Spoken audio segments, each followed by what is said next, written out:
मनोज जरांगे पाटील यांनी मराठा आरक्षणाच्या अधिसूचनेची अंमलबजावणी व्हावी यासाठी कालपासून पुन्हा उपोषणाला सुरुवात केली आहे. मनोज जरांगे पाटील यांच्या उपोषणाला पाठिंबा दर्शवण्यासाठी कळंब येथील व्यापारी बांधवांनी बंद पुकारल्याचं पाहायला मिळतंय.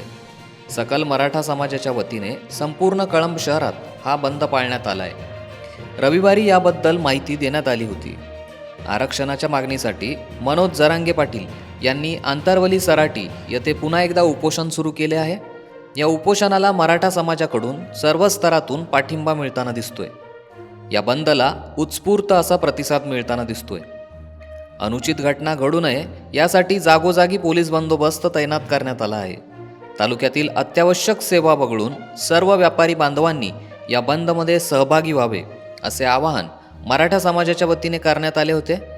त्या अनुषंगाने आज मार्केटमध्ये शुकशुकाट दिसून येतोय.